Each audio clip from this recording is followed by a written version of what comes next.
Buenos días y bienvenidos a estas 16ª jornadas de la disidencia que, como sabéis, suponen un monumento a la cultura gracias a Ediciones Fides, que ha editado una nueva colección austral de textos revolucionarios imposibles de encontrar hace apenas 10 o 15 años.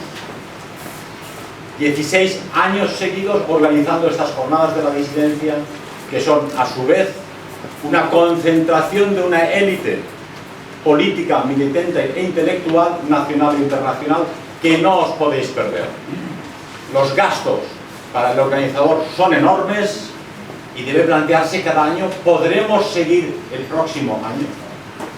Debido a las redes sociales que, como sabéis, absorben la atención de la gente, y la juventud y nuestros camaradas viven una revolución multipantalla, pero desde casa, con el dedo. Yo creo que ya la gente va por la calle con el dedo con un poco de reuma, pero esa es toda la revolución que la gente está dispuesta a hacer en nuestros días. Este año, además, hay que añadir que, como sabéis, los amantes de la libertad y de la libertad de expresión y de la democracia han intentado y han conseguido anular la sala que en Madrid desde hace años utilizábamos para esta concentración. El periódico Público, como sabéis, un panfleto de la extrema izquierda, anunció la dirección donde iban a tener lugar las 16ª jornadas de la disidencia y animó a chusmas antifascistas a que llamaran, molestaran e indignaran a los propietarios de aquel local para que finalmente nos prohibieran acceder al mismo y celebrar las disidencias. Esto me recuerda un programa que seguramente conocéis todos vosotros, Cuéntame cómo pasó. La propaganda es gratuita. En uno de sus últimos capítulos, el hijo y el nieto de los Alcántara, un skinhead, un chaval jovencito, deciden que han de darle una paliza a un pobre sacerdote católico que es negro y que trabaja en la parroquia de su barrio. La policía le interroga: ah, entonces vosotros ¿dónde os formáis? Os formáis en la librería nazi, ¿verdad? Propaganda subliminal. En la librería esa que se llama Librería Varela, con apellido. No dicen Librería Europa porque se pondrían en un brete con la justicia, podrían ser denunciados, pero es evidente que la propaganda de atrocidades contra Pedro Varela está dictada desde altas esferas para que los guionistas de Cuéntame cómo pasó tengan una influencia sobre el público e incluso, ¿por qué no?, ante los fiscales y jueces que han de llevar nuestros procesos en el futuro. Entonces, la propaganda contraria contra este pequeño grupo, quizá de 200 o 300 personas hoy aquí, es tremenda. Un periódico como Público, un programa de televisión como Cuéntame, dedican parte de sus esfuerzos a combatir la difusión de nuestro pensamiento y de nuestra lucha. Pero me diréis, eso es peccata minuta con los problemas que tengo. Tiene usted aquí a hablarnos ahora de grandes catástrofes para la civilización occidental, pero mi catástrofe personal es la factura de la luz. Todos vosotros habréis notado que si pagabais 50, ahora pagáis 100 o 150, gente que está pagando 300 euros de luz cada mes.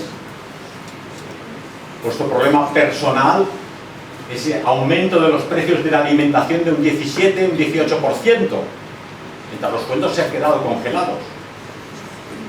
El combustible hace apenas año y medio, 2 años, poco antes de la pandemia, a 1,20 € el litro, a 2 €, 2,10 €. Esa es la real catástrofe de los españoles hoy en día, y no lo que pasa en el mundo, lo que pasa en Ucrania o lo que pasa a nivel internacional. Esos problemas domésticos que cada uno de vosotros sufre, y sufren realmente, a los que no podéis hacer frente con los exiguos sueldos que se nos pagan, son solamente el reflejo de un hundimiento progresivo de la civilización occidental que también podéis comprobar en vuestra vida privada constantemente. Por ejemplo, todos vosotros veis en las calles el fruto de la inmigración ilegal masiva. esta inmigración ilegal masiva no solo no es evitada, sino que es querida, es promovida para que lleguen a nuestras calles. La Vanguardia la semana pasada anunciaba en primera línea: Europa necesita 60 millones de inmigrantes de África. ¿Han preguntado a alguno de los españoles si deseamos ese destino? ¿Han propuesto una solución diferente a ese destino? Porque simultáneamente el sistema, la propaganda, la educación y el gobierno promueven que las españolas no tengan niños. Los bebés contaminan, calentamiento climático. Igual que las flatulencias de las vacas, no podréis comer carne porque las vacas se tiran peditos. Y las mamás no pueden tener bebés, los europeos, los occidentales. De ahí que deban ser sustituidos por 60 millones de africanos. Es evidente que esto no es casual. Se promueve simultáneamente a la no natalidad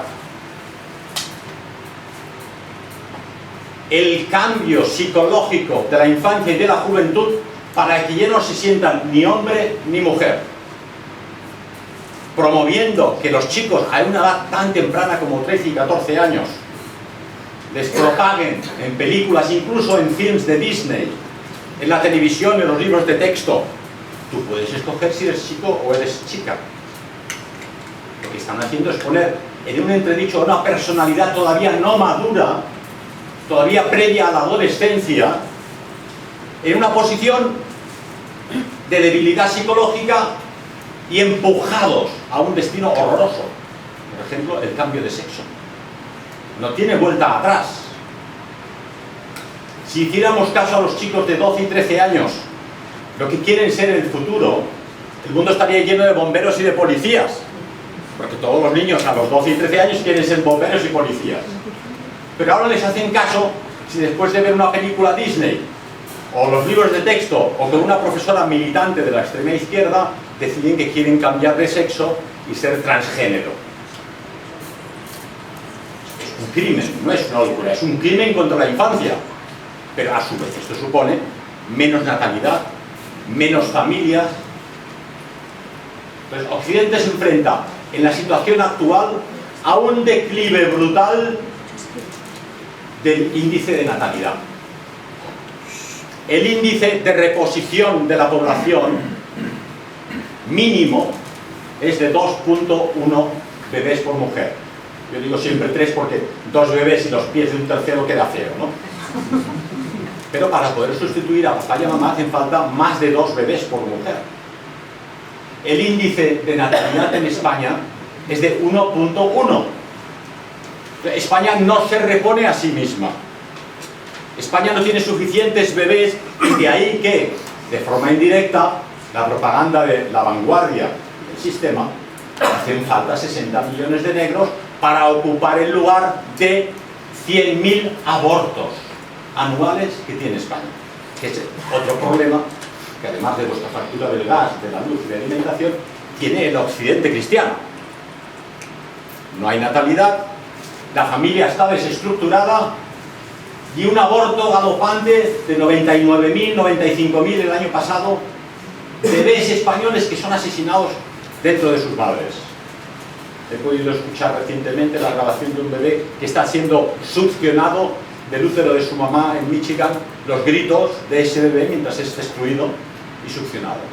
Es horroroso, francamente horroroso, repugnante. Pero el sistema lo ha normalizado, lo ha recomendado. Y de hecho, las niñas hoy en día, aquellas que aún tienen bebé o van a esperar un bebé, dicen, pues lo más normal, yo lo que quiero es estudiar, irme de vacaciones, tener bebé es un rollo, no tengo suficiente dinero.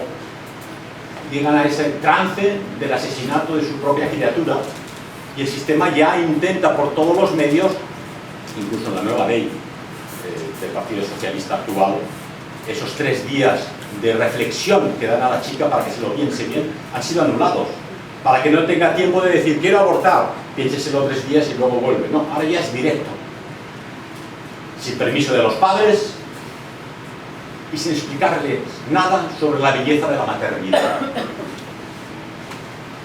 Con estos números de abortos en España, Bueno, en Alemania, por ejemplo, son también 100.000 abortos, pero pensar que en Alemania es el doble de población, 85 millones de habitantes.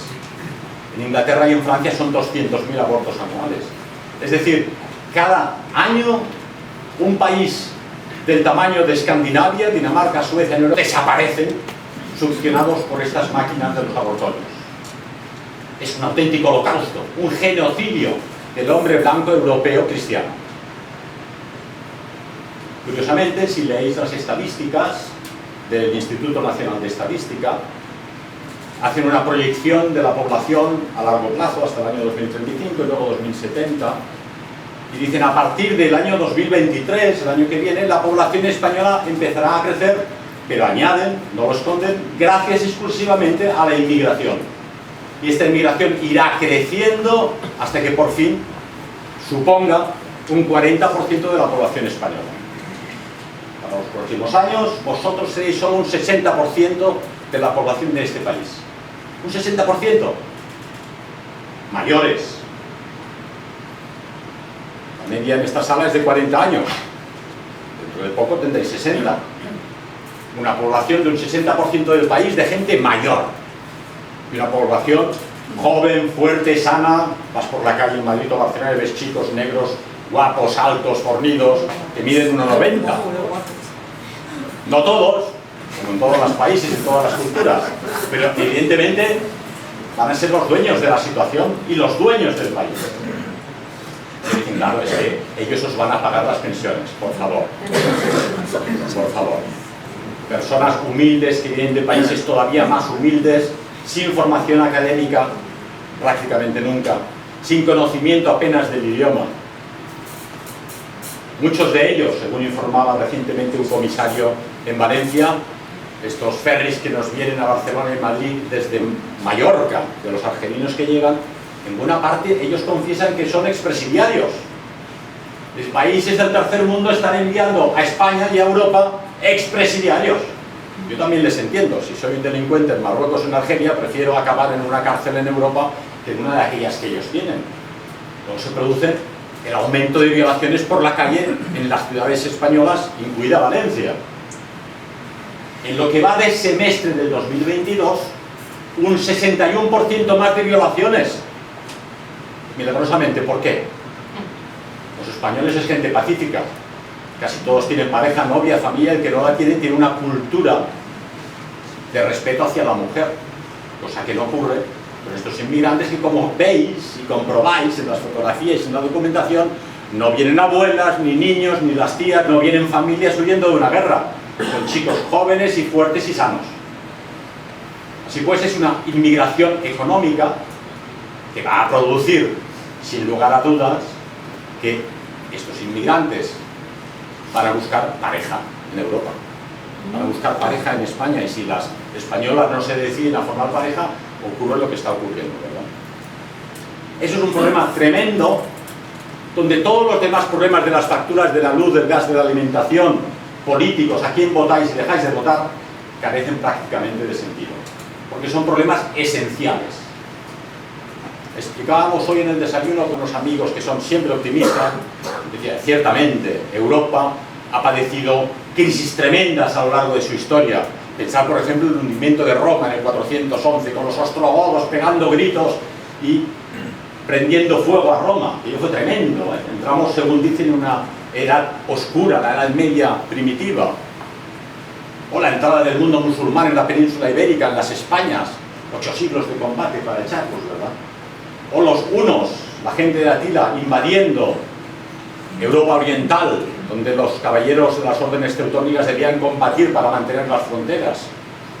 La batalla de Lepanto, el príncipe Eugenio en las puertas de Viena.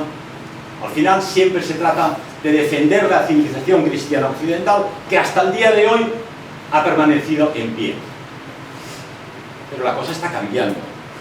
Estamos envejeciendo y las hordas, no voy a llamarlos hordas porque luego tienes problemas jurídicos, las personas de otros continentes llegan a Europa de forma legal, ilegal, pero con las puertas abiertas.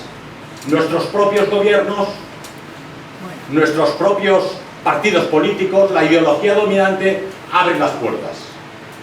de cara a la televisión, de cara al público, y dicen, no hay que controlarlo, vamos a ver cómo lo hacemos.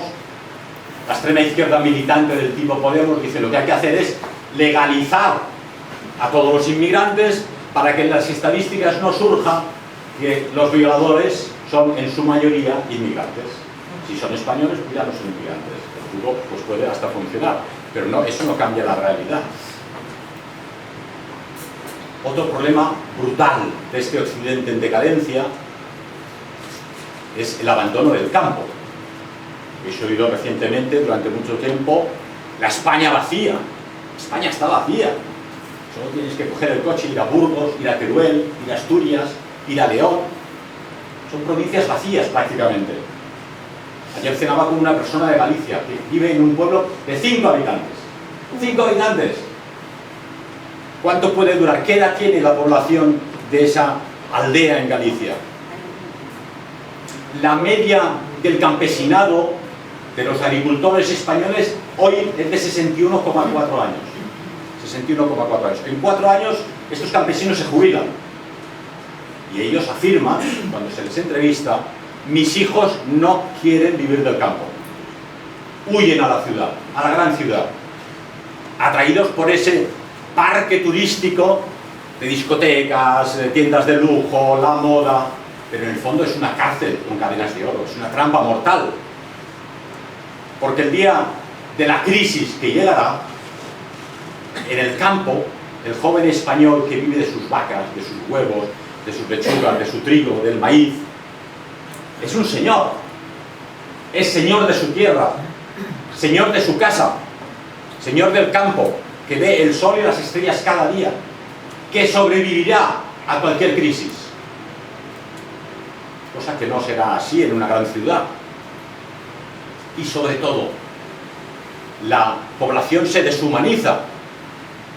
En el pueblo tienes vecinos que conoces, tienes amigos, gente que te ayuda. Conoces el nombre y el apellido de cada uno de ellos, las historias familiares, si estuvieron en el bando republicano o en el bando nacional, de qué viven, cuáles se fueron a América, cuáles fueron a Argentina, quiénes volvieron. Y tú cada día te levantas, respiras aire fresco y ves el cielo, oyes cantar a los pájaros. ¿Qué escuchas en la ciudad? El ruido repetitivo de la música en las tiendas, el ruido repetitivo en la televisión, los anuncios comerciales, porque es muy importante que el ser humano no se encuentre consigo mismo, que no se escuche su espíritu. En el campo puedes escuchar tu corazón, puedes hacerte preguntas, ¿de dónde vengo? ¿A dónde voy? ¿Qué hago en este mundo? En la ciudad no puedes. De hecho, escuchaba recientemente a alguien del campo de Sobrarbe, en Huesca, que es una de las comarcas más abandonadas de España. ¿Sabe por qué no viene la gente a los pueblos? Porque tienen miedo a la soledad. El pueblo está solo, con muy poca gente. Hace falta una gran fuerza espiritual, una fuerza de corazón, para decir, yo aquí estoy solo, con mi futuro, con mi presente, con mi familia, así la tengo, y mis fuerzas para poder producir algo. ¿Cuál ha sido el cambio? Hace solo 60 años, 50 años, la gente tenía para vivir en el campo y en los pueblos. Tenían la comida, tenían los huevos, las lechugas, pero no circulaba el dinero. Tenían lo suficiente para vivir, pero dinero, ¿para qué? Pues no hay tiendas, no está el Corte Inglés, no está Netflix, no hay nada aquí para comprar, pero vivían de lo que tenían. En el momento en que el dinero, que todo lo corrompe, propuso al corazón del mundo agrario, del mundo del campo, ahora tienes una seguridad, tienes un sueldo, puedes irte a la ciudad, puedes irte a la avenida Meridiana de Barcelona, una autopista con edificios horribles a izquierda y derecha, o una barriada de una gran ciudad, donde vas a vivir en colmenas. En ese momento puedo llegar a comprender que la gente tuvo la tentación. Muchos no tenían agua corriente, otros no tenían electricidad todavía, no existía el teléfono. En la ciudad me han dicho que hay teléfono, no tienes que lavarte la cara con una palangana. Pero pagaron y van a pagar un precio muy alto por ese cambio. De modo que ese abandono del campo a largo plazo es un suicidio colectivo de España, de Europa y de Occidente. Sin campo no comeremos, no sobreviviremos, a no ser que Bill Gates quiera ofrecernos algunos insectos, algunos gusanos disecados o algunas hamburguesas hechas con langostas de las que saltan, no las del mar. Esa es la situación real.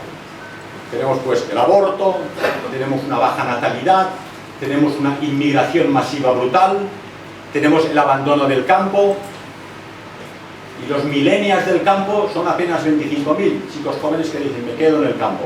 Harían falta 250.000 para que la producción agrícola continuara. Y no están, no son. ¿Qué está ocurriendo?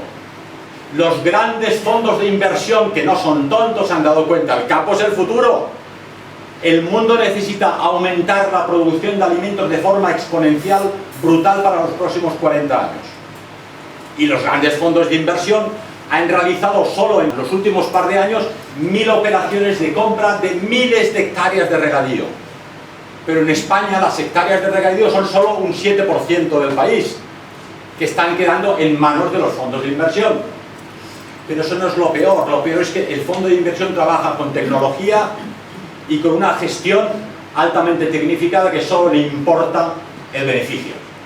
Ya no hay contacto con el campesino, con el jornalero, con la tierra, maquinaria que produzca tomates, que produzca trigo, que produzca maíz. Ni siquiera los famosos terratenientes del siglo pasado estaban tan mal vistos, por ejemplo, los cortijos en Andalucía, pero daban lugar, daban trato a los jornaleros que tenían que trabajar la tierra.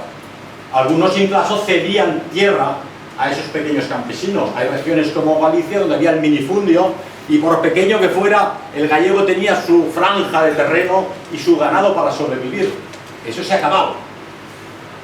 Van a convertir el campesinado y el mundo agrícola en una gran industria. Esclavos, una vez más, de los fondos de inversión. Ese es el único problema, ¿no? Tenemos más, lamentablemente.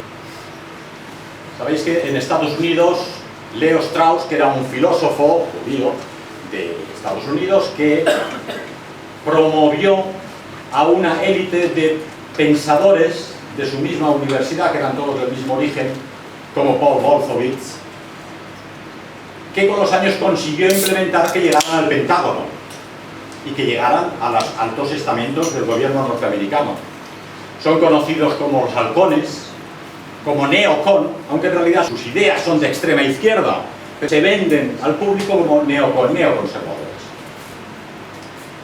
Diré, bueno, Paul Wolfowitz es de la época de Bush, de la guerra de Irak, ¿no? Paul Wolfowitz y toda esta gente, herederos de los straussianos, tienen hoy en día a Nuland y a Blinken en el Departamento de Estado de los Estados Unidos.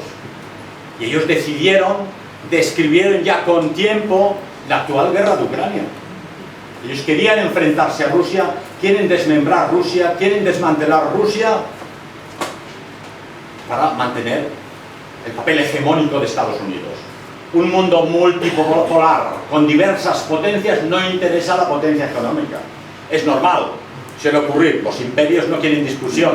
Recordad, por ejemplo, lo que pasó con Cartago, ¿no? Roma les dio para el pelo y acabaron con Cartago después de grandes luchas. Es comprensible que Estados Unidos quiera un mundo hegemónico donde han estado mimados desde la Segunda Guerra Mundial hasta el día de hoy. Pero las cosas están cambiando de forma rapidísima. Este tema lo dejamos para el sábado que viene, donde doy una conferencia en Valladolid sobre el tema de qué quiere Putin realmente.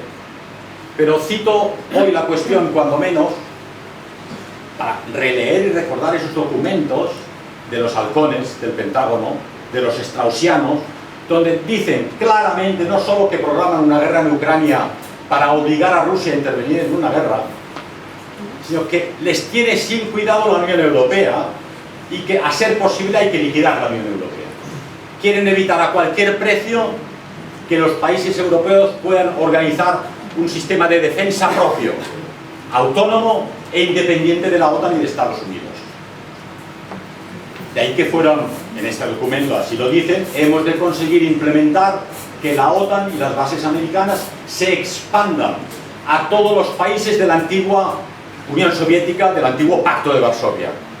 Hoy las tropas norteamericanas La famosa división aerotransportada de Bastogne, que se enfrentó a las SS en la Segunda Guerra Mundial, está ahora en Rumanía. ¿Qué hace la división aerotransportada que hace 80 años no pisaba suelo europeo en Rumanía? O sea, meter el dedo en el ojo a Putin y a los rusos es evidente, pero eso es lo que ellos quieren.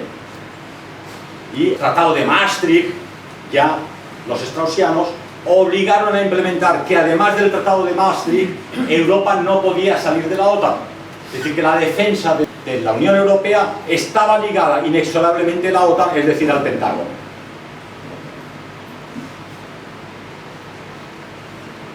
Describen, y así lo afirman, la desindustrialización de Europa. ¿Os acordáis del famoso Plan Morgenthau de 1943-44? Quería convertir a Alemania en un país agrícola, sin industria. Es más, ellos añadían en aquella época que había que esterilizar a los alemanes. Una cosa brutal que afortunadamente luego no tuvo lugar. Ha tenido lugar luego a largo plazo, lógicamente cuando se les ha convencido de que no tengan bebés. Pero lo hablaban claramente, hay que esterilizar a los alemanes, y añadían, ya ser posible, mezclarlos con otras razas de otros continentes. En ese momento estaba Patton todavía por Alemania, pero hoy en día, ¿quién diría que no está ocurriendo exactamente eso? La mezcla de los europeos con razas de otras culturas. Es un problema tremendo el que tenemos cuando somos vasallos políticamente de una potencia extranjera que está a varios miles de kilómetros de los problemas de Europa. Estados Unidos está vendiendo el gas licuado transportado a 4 y 7 veces más caro del precio marcado para su propia industria norteamericana. Pero estos son los aliados, estos son los amigos. Estamos en una guerra con Ucrania porque vosotros la queréis y nos vendéis el gas 4 y 7 veces más caro, ya comparado con el precio con el que nos lo ofrecía Rusia. No es una cosa de futuro, está ocurriendo ya ahora. Muchas grandes empresas alemanas, muchas grandes y conocidas, por ejemplo BASF y Acermitol y otras de este tipo, se están yendo a California, que es la Alemania de Estados Unidos. Estados Unidos está en plena decadencia económica y social por su sistema político, y ahora las grandes empresas alemanas se van a Estados Unidos. Son unos ingresos, unos empleos que Europa pierde. Pero no solo eso, todavía más importante. Como sabéis, el sistema que ha tenido Estados Unidos durante 30 años, 40 años de guerras contra Irak, contra Libia, contra Afganistán, ha sido la máquina de imprimir dólares. Imprimen dólares. Pero esto crea inflación, lógicamente. Papeles que no tienen valor, no hay problema. Como el dólar es la unidad de pago a nivel planetario, todo ese dinero se queda distribuido en el planeta. Entonces, como los dólares quedan por ahí en China, en Alemania, en Europa, pues nosotros no tenemos problema, claro. Pero la FED, la Reserva Federal Norteamericana, la Casa Blanca, querían evitar a cualquier precio que estos dólares volviesen a Estados Unidos. Y eso es exactamente lo que está ocurriendo ahora. Al boicotear a Rusia, Rusia de acuerdo, pues a partir de ahora ya no queremos dólares. El que quiera gas que lo pague con rublo. El rublo se ha disparado. Decía, no, conseguiremos que haya huelgas en Rusia, que la gente se enfrente a Putin. La economía rusa funciona, las empresas siguen produciendo. Y no solo eso, algo terrible para Europa. Europa, por una cuestión geopolítica y geoestratégica, tendría que estar ligada a Rusia. Rusia es un país blanco, es un país cristiano, es un país de cultura europea, forma parte del gran continente euroasiático, y el gran temor de los straussianos y del Pentágono desde hace un siglo era siempre la unión de Alemania y Rusia. La cabeza, el pensamiento, la organización, la capacidad laboral de los alemanes, con los grandes recursos de las estepas siberianas, con el pueblo ruso abundante, y una alianza que todos querían, desde Catalina II de Prusia hasta Bismarck. Y eso ahora no es posible, porque le hemos dado una patada en el trasero a Rusia y la hemos empujado en brazos de China. Tremendo, idiota, estúpido. Pero los dirigentes europeos son todos ellos vasallos de las decisiones de Estados Unidos. Bien, pues como nadie quiere dólares y ya no es el dólar la unidad monetaria con la que se compran los recursos, esos dólares han vuelto a Estados Unidos. De ahí la inflación actual. Dice, no, la culpa de la inflación no es Putin, Es vuestra máquina de imprimir que durante 40 años ha producido guerras pagadas con un dinero que no tenía soporte en el oro.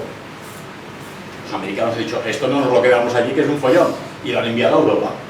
Y ahora tenemos también inflación en Europa. Tenemos los bancos llenos de dólares inservibles que nadie va a querer en el futuro, porque los BRICS, Brasil, Rusia, India, China, algún país árabe, no quieren dólares. Eso es una derrota tremenda. De ahí que dentro del pesimismo de la situación, dentro de la Agenda 2030, dentro de los planes de los globalistas, podemos hablar de una situación caótica e imprevisible. Nadie sabe cómo va a acabar. Podéis estar seguros que los globalistas, los straussianos de Norteamérica, no tenían previsto o no querían que el dólar dejara de ser la unidad de pago monetario internacional para las commodities. Tampoco tenían previsto que Rusia se uniera con Irán y con China y con otros países del tercer mundo. Estos BRICS suponen ya el 30% de la potencia económica del mundo. No es la mayoría, pero no es poco. Y una mayoría de la masa de población del planeta.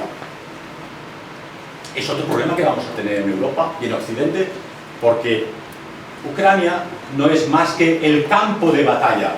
Pero cuando hablan la guerra de Putin, la guerra de Ucrania, falso, manipulación informática. Es la guerra de Estados Unidos contra Rusia, que tiene lugar en Ucrania, donde los pobres ucranianos solo son la carne de cañón y donde los tontos europeos pagan la factura.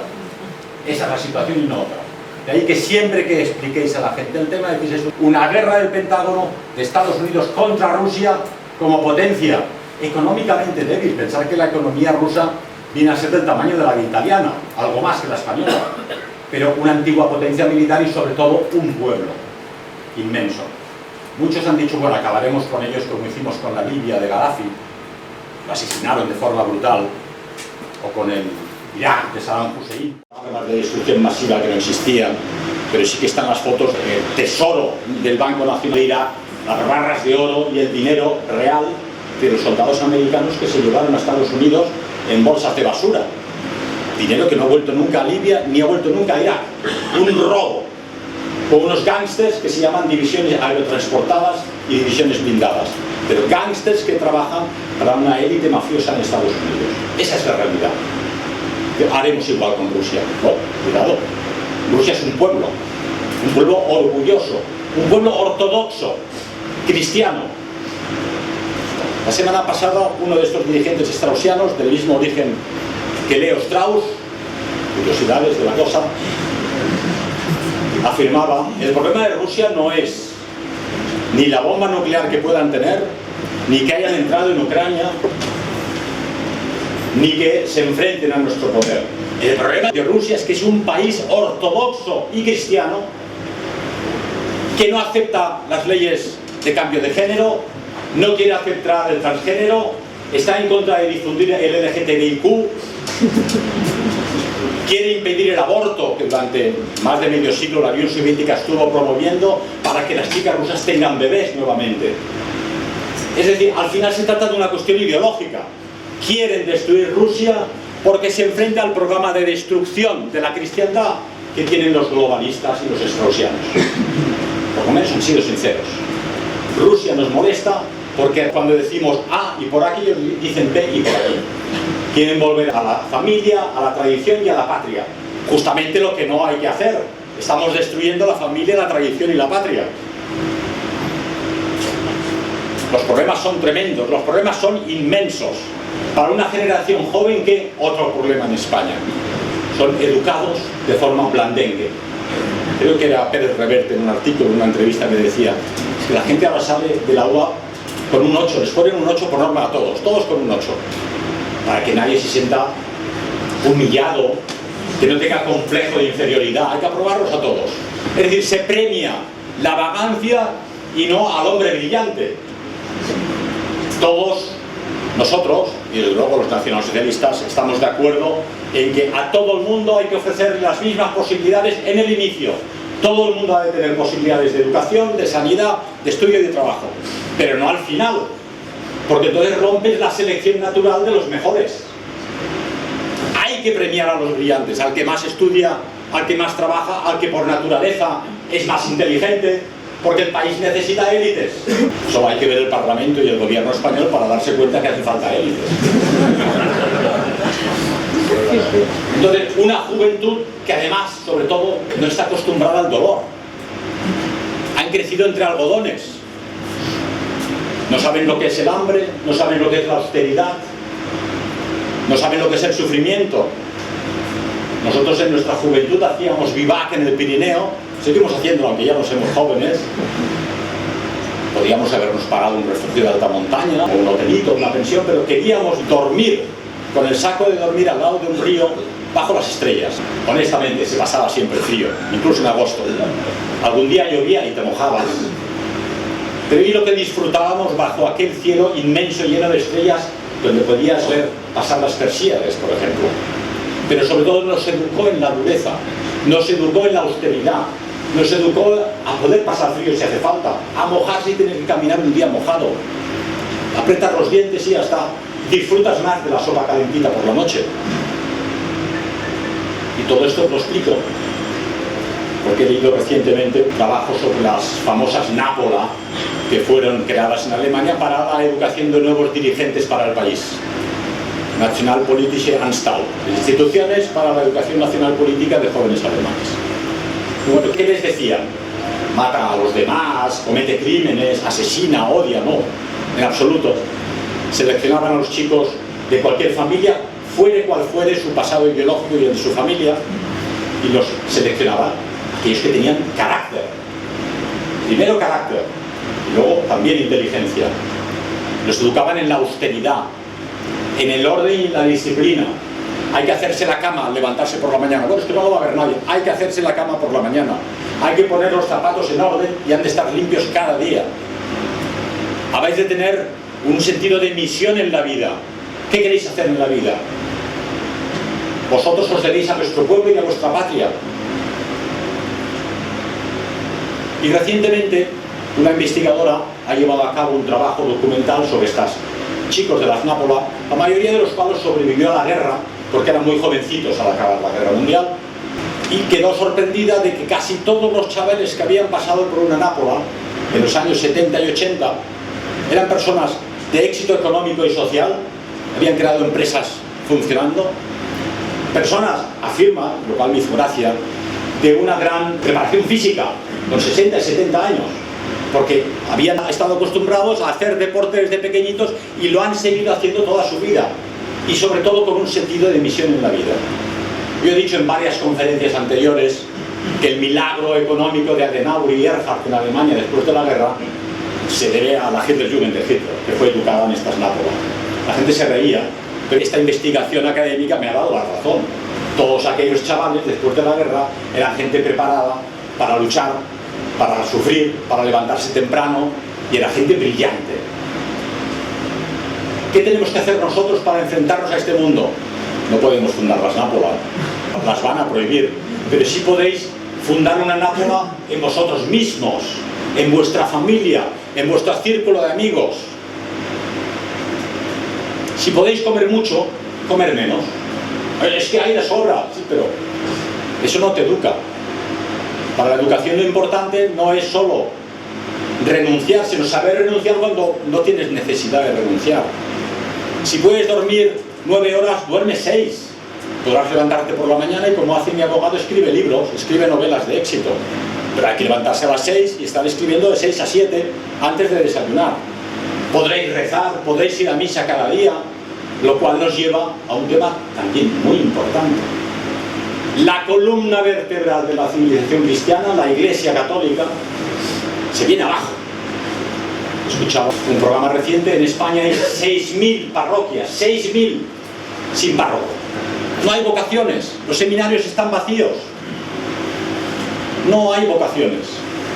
Cada mes se cierra un monasterio, un convento o una abadía, una al mes, así año tras año. Cuando ves algún programa de información de los monjes de clausura, ves 3 o 4 muy ancianos, acompañados por 3 o 4 un poco más jóvenes que vienen de Hispanoamérica, afortunadamente, y que ya no pueden mantener aquella institución, aquella cocina, la limpieza, la calefacción, y los envían a un asilo de la Iglesia Católica y cierran el monasterio. o el convento. Es una tragedia.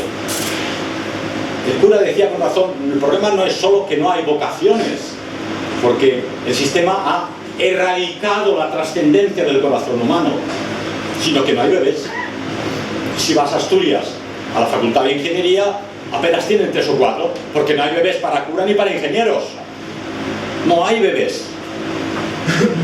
Y ahí llegamos a un tema fundamental. El sistema se mantiene y enloquece a la juventud porque ha erradicado a Dios del corazón de las personas. Erradicando a Dios, ha erradicado la fe y ha erradicado la fortaleza de la persona. Nuestra fortaleza es primeramente espiritual y luego física. Hemos de hacer como los chicos de la Nápola, estar fuertes, flexibles, hábiles, ágiles mentalmente, pero sobre todo debéis tener fortaleza espiritual. Y a causa de ello, ¿qué sucede? Otro drama español. Los suicidios. ¿Habéis visto en la prensa algo sobre suicidios? ¿En la televisión? Nada. Pero es la primera causa de muerte en España no natural. La primera causa. Se suicidan 11 personas cada día en España. 11 personas que deciden, prefieren morir que vivir. En la época de mayor comodidad, de mayor avance tecnológico, la gente prefiere morir que vivir, que disfrutar, que luchar, que observar, que fundar familias. Es un auténtico drama que gente joven se quiera quitar la vida porque no es capaz de hacer frente al mundo que nos rodea. Si la gente que habría de levantar el país para la próxima generación decide suicidarse, ¿qué futuro tenemos? He dicho que se suicidan 11 cada día, pero son 200 que lo intentan cada día. Afortunadamente muchos no lo consiguen, no son hábiles ni para suicidarse. Pero un hecho muy interesante psicológicamente hablando, gente que ha intentado suicidarse y no lo ha conseguido, no lo vuelve a intentar nunca más. ¿Y sabéis por qué? Porque se encuentra que se ha quedado ciego de un ojo y ahora tiene que luchar para sobrevivir con un ojo que ha perdido, el otro que ve mal, y esa lucha por la supervivencia con una minusvalía le anima a luchar por vivir. Otro ha quedado en una silla de ruedas para toda la vida, pero el hecho de estar en silla de ruedas le dice, tengo que luchar, tengo que aprender, tengo que caminar, ya no se quieren suicidar. Es decir, el gran problema de la juventud occidental es la falta de una meta, de grandes ideales religiosos, políticos, familiares, patrióticos. Si no hay ideales, ¿para qué estamos en este mundo? Estamos en este mundo para dejar reflejo del amor de Dios y esparcirlo entre nuestros contemporáneos. Pero como Dios ha quedado erradicado, ¿quién habla de Dios con los niños en el colegio? No. ¿Quién habla de Dios con los niños? ¿Los papás? Pocos. ¿Qué educación? Yo recuerdo en mi infancia, los jesuitas o los salesianos nos daban unos tebeos que eran la vida de los santos. A mí me encantaba leerlos porque eran vidas heroicas previamente. Los santos, antes de ser santos, han de ser héroes. Renuncian a las riquezas, a la familia, a la comodidad para dedicarse a los demás, para un gran ideal. Pero la gente joven hoy, ¿qué ideales tienen? Tienen ideales de los shows transgénero y de cosas similares.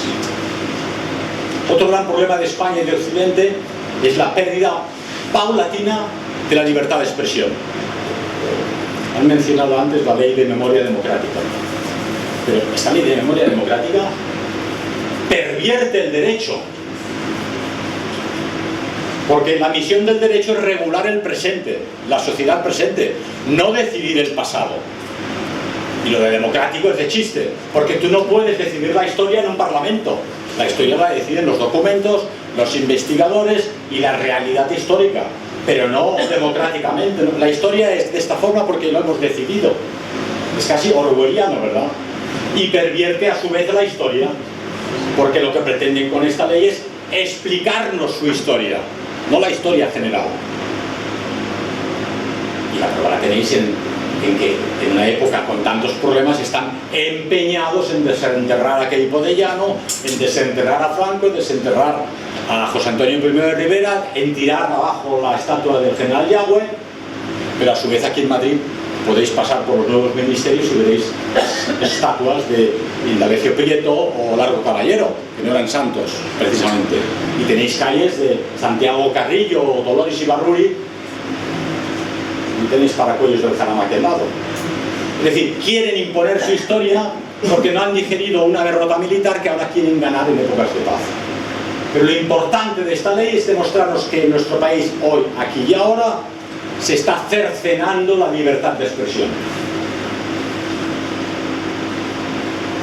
Y el sistema consigue amedrentar cualquier idea de patriotismo, cualquier idea de nacionalismo, cualquier idea de amor a la propia identidad con mitos históricos.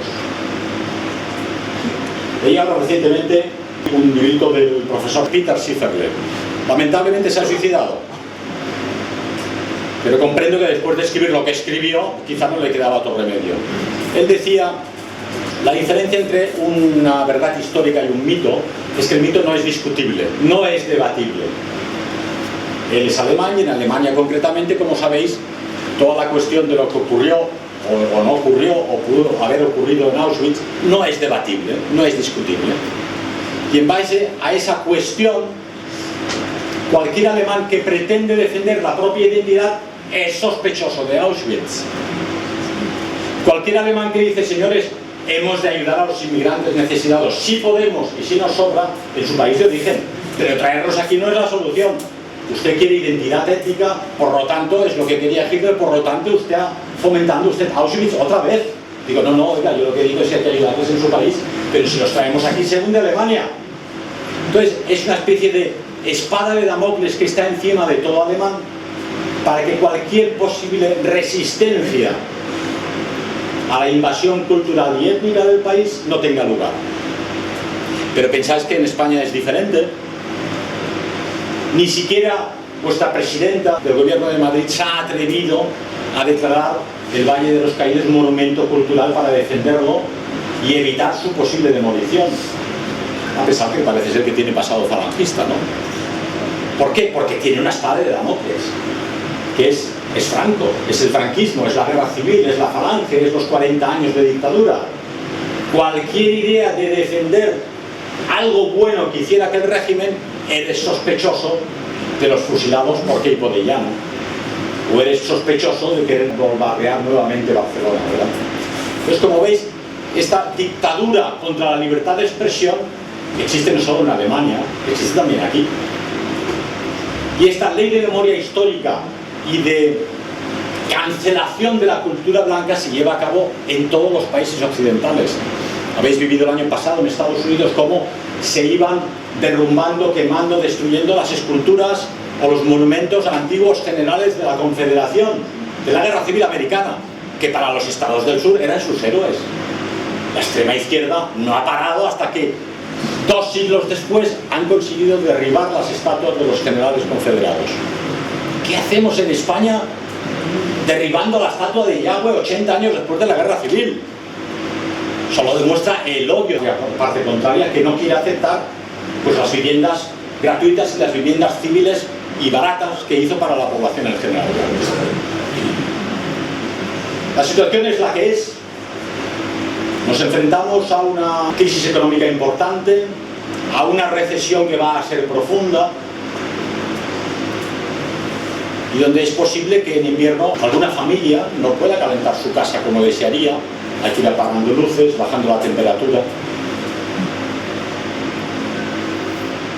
Y todo por defender los designios de una potencia extranjera, porque nuestros políticos, nuestros gobiernos son vasallos de aquella potencia. Hemos de liberarnos de las injerencias extranjeras y de las potencias extranjeras y de sus designios. Pero para ello es necesario, primero, que sobrevivamos, porque lo que vemos en el futuro es que Occidente se suicida y que no vamos a sobrevivir si no hacemos algo para evitarlo. Y la meta, lo he dicho ya antes, hay que volver a Dios, la familia, la religión y la patria. Habéis de fortaleceros con la fe inquebrantable de que tenemos un futuro y de que en todos los momentos difíciles de la vida de Occidente al final siempre la resistencia a ultranza nos ha posibilitado seguir viviendo. Habéis de formar a la juventud, a vuestra familia, a los niños y en vosotros mismos el carácter de los chavales de las Nápoles. Pero sobre todo, por favor, buscaros una novia y fundar familias. Fundar familias es trabajo, el sistema no quiere que lo hagáis, y tener niños. Y más de 2.1, porque de unos pies por ahí no vais a hacer nada. Tener 3 bebés por cabeza.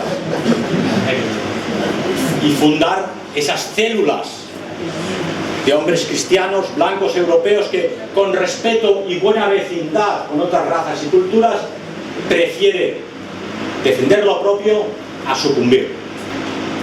El sistema ha promovido hasta tal punto la decadencia y la degeneración moral de nuestros pueblos y nuestras naciones, que ya hoy uno empieza a pensar si no están organizando una nueva Sodoma y Gomorra. Pensar que el Senado francés recientemente acaba de admitir la pedofilia, ya no la LGTB, la P de pedofilia, si el niño autoriza con 13 años. Es un crimen. Un niño de 13 años que puede decidir. Y sobre estos temas de la transgresión sexual, leí un chiste muy curioso el otro día. Oye papá, las mujeres van al ginecólogo, ¿verdad? Sí. Y los hombres van al urólogo, sí. ¿Y dónde van los transgéneros? No, ese chico, igual al psiquiatra.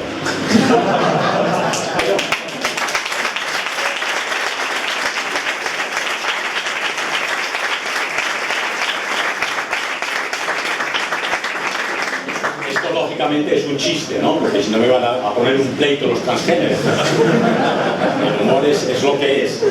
Pero esa es la realidad biológica. En la fecundación se producen unos gametos XX y unos gametos XY. Tú te puedes sentir lo que te dé la gana, pero la biología dice o eres hombre o eres mujer, o al urólogo o al ginecólogo. No puede ser posible. Entonces ese deseo de contravenir la creación, de contravenir la naturaleza, de contravenir las leyes de Dios, tiene una misión importante que la gente no detecta, y es discutir los 10 mandamientos de la ley de Dios. Si tú transgredes los mandamientos de la ley de Dios y transgredes la doctrina de la Iglesia Católica, lo que estás haciendo es que estás prohibiendo la Iglesia Católica. Todavía no han cerrado la puerta del Vaticano, pero la doctrina tradicional católica ya está prohibida. Porque si promueves lo que ordenan los mandamientos de la ley de Dios, estás contra la ley, estás fuera de la ley. Claro, sí es importante hasta qué punto nuestra resistencia ha de ser no solo política, ideológica y humana, sino también familiar, ética y religiosa. Escuchaba el otro día por curiosidad a Kiko Argüello, no lo conoceréis, es en los años 80 famoso porque fundó Camino Catumenal. No los conozco, no he tenido contacto con ellos, pero dijo alguna cosa que era muy graciosa. Dice, en el paraíso, el diablo dijo: probad de la manzana prohibida, seréis como Dios. 3 palabras solo, seréis como Dios. Bueno, ser como Dios me parece interesante, ¿no? Y eso tentó al hombre a caer y a estar como estamos hasta el día de hoy. Pero decía Kiko Argüello con razón, dice, pero Cristo vino a decirnos: viviréis eternamente, hacerme caso y viviréis eternamente, porque Él con su holocausto en la cruz pagó la factura por nosotros, ha pagado la factura del pecado original. Es un regalo tremendo. Claro, pero para ello tenéis que tener la fe necesaria de que vuestro paso por este mundo y por esta tierra es esporádica, es corta, es pequeña, y lo importante es la salvación. Eso no quiere renunciar a vuestra familia, a vuestra patria, a vuestro país y a este mundo y a los deberes que tenéis encomendados aquí. Porque si el Todopoderoso os ha dado un cuerpo, un alma, una familia y una nación que no habéis escogido, estáis destinados a esta nación. Estáis destinados a cumplir con vuestra misión personal en esta vida, a ser ejemplo delante de los demás. Sea esa pues la misión. Y advirtamos al enemigo de la humanidad algo que ya fue advertido hace 2000 años. Hay de aquellos que perviertan a uno de estos pequeñuelos, porque más le valdría ponerse una piedra de molino al cuello y tirarse al mar. Gracias.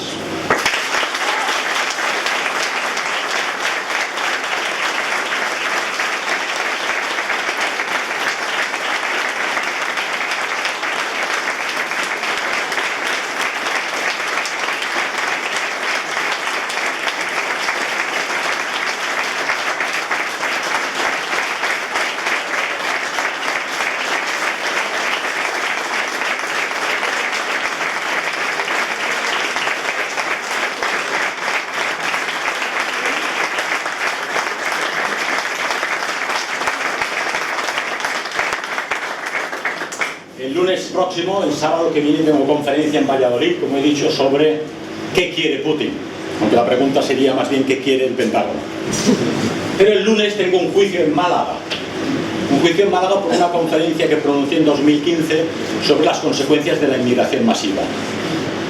Eso supone, según el Movimiento para la Intolerancia de Esteban Ibarra, un delito de odio, del que me habré de defender como pueda. Es poco probable que salga bien parado de ello, y el año que viene tendremos el gran juicio contra Librería Europa, ¿verdad? Pero vuelvo a decir lo que hemos dicho en muchas otras conferencias. ¿Quién no ha estado en prisión de aquellos que tenían algo interesante que decir? No temáis a la prisión ni a la persecución, porque esos son medallas que os ponen en el más allá.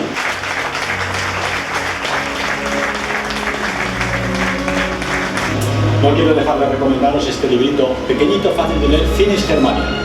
Todo lo que dice este hombre, que se suicidó acto seguido porque no tenía probablemente otra salida, puede aplicarse perfectamente a España, Finis Hispania y Finis Europa.